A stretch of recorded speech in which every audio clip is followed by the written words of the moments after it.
Hi, it's Alice, she, they, and welcome to Xbox the Box again, as we're going to go through the first 10 minutes of gameplay of Tomb Raider Remastered. Remember, it covers like the first 3 games, so it doesn't include the 4th and the 5th games that also came to the PlayStation. So, and with me is Lewis, who gladly come and join us. Hello. So, how you doing? Hello there. I'm good. This is Tomb Raider Definitive or whatever it's called. So this is recorded is from the Switch, and we're an Yes. Xbox podcast. And this game was originally on PlayStation, so I just thought we'd nice confuse the audience a little bit.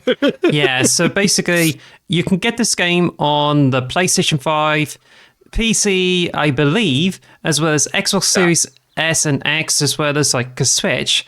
But it's all recorded from the Switch because I thought it would be nice to like play this game on the move as well as on the TV.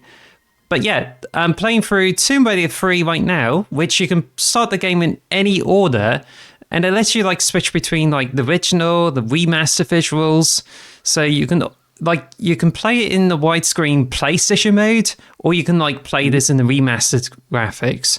It's kind of a bit weird because I used to play it on the PC, the Tomb Raider 3, and it had nicer graphics than the PlayStation, and I had lots of fun with it, so I just grew up with it.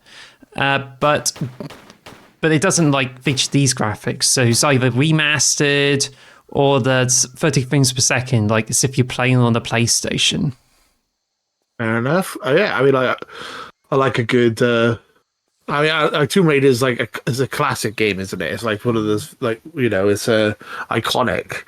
Obviously, I was more of a Nintendo person growing up, but this is like It's really huge back in the 90s. Like, there's a massive game on PlayStation. Yeah. So, you can also play the games on the PC, all 3 of them. But there's a lot of memorabilia, there was a lot of marketing, and it's even like talked about on TV. And there's even like LucasAid adverts, and it became such a huge hit that there was a company that hires people just to like get paid money to kill Lara during the video game. It's just mad, really mad. And she's become an iconic character, obviously, with like Angelina Jolie in the films, and then obviously they had the other films after that. And I don't know who the actress is for those. And then obviously we've had the remakes and the new versions of it. But this is classic Tomb Raider. This is the Tomb Raider that people grew up loving back in the day. And the people had massive crushes on, even though her breasts were just triangles. Yeah, but now they're now rounded, so yeah, there you go. That's an update that everyone can appreciate. I bet there's going to be a huge debate between like, I think never mind. But anyway, it's just with this one. So in this game, it's just basically you have to go through like all those levels and you have to solve puzzles. There was a 2007 remake of the game, and it came out on the Xbox 360. But this one is based on the actual originals, and it uses tanked controls. But it actually operates in like it works along the levels. Like it's meant to be used with tank controls because it's very similar to the Prince of Persia, where you have to position yourself and get on the ledges to make sure you climb them up. So as you can obviously see, there's some really huge learning curve where I have to like try to adjust the controls, try to use the white buttons, and that the camera like flows along with the character. So it kind of takes a bit of getting used to, but when you get through it, you just like get a huge thrill with it. So I mean, this game looks great. You said it's 60 frames per second on the Switch, and then obviously 60 frames per second on Xbox and PlayStation, I assume. So that's awesome. So this is Tomb Raider 1, I assume. Oh no, it's Tomb Raider 3. This is Tomb Raider 3. Yeah, I didn't realise.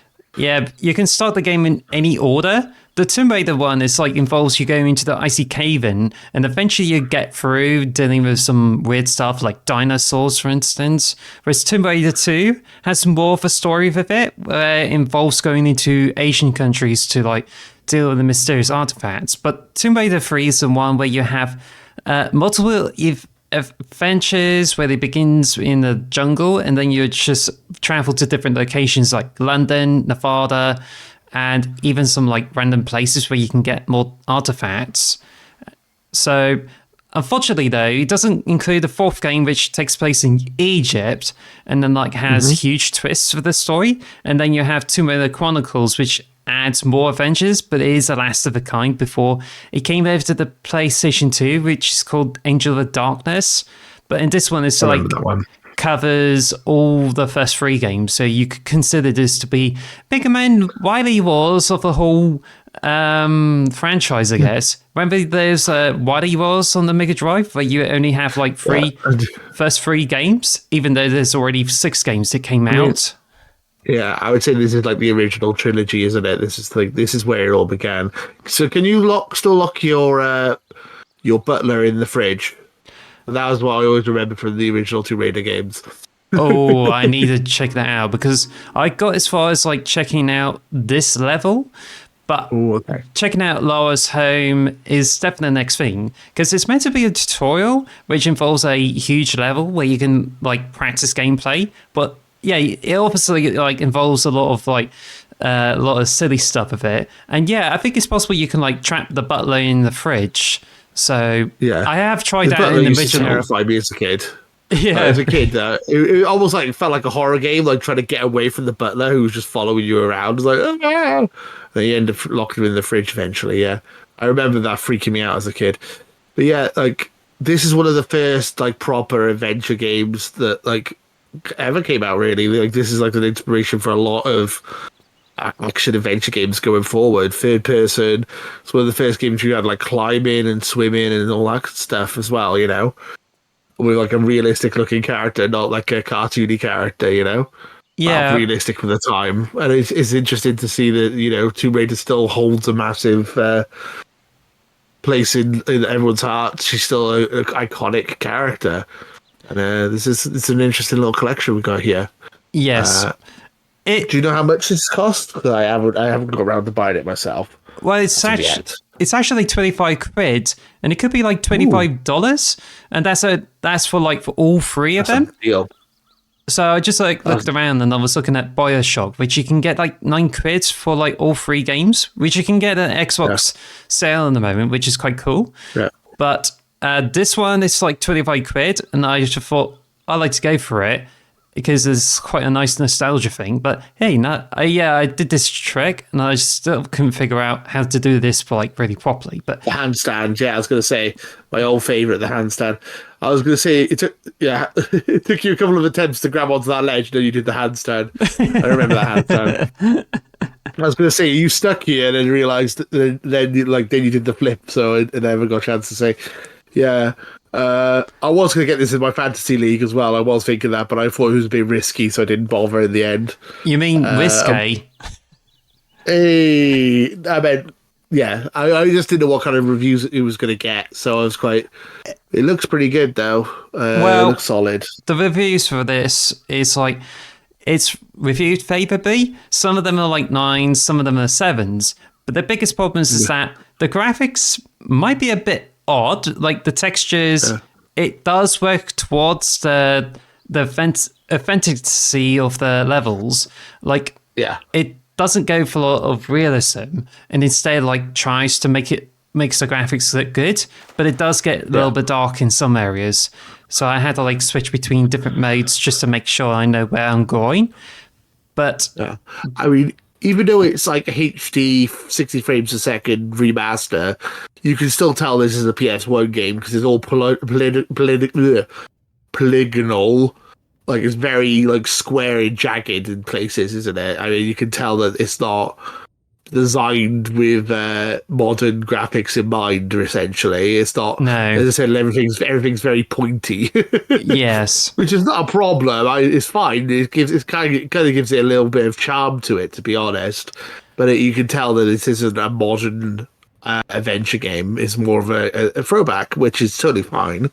And it's interesting. It's just it's interesting to have like HD models and some stuff all curved off, but in other parts of the map just look really like retro and blocky. So it's interesting. It's kind of a bit of a mishmash almost.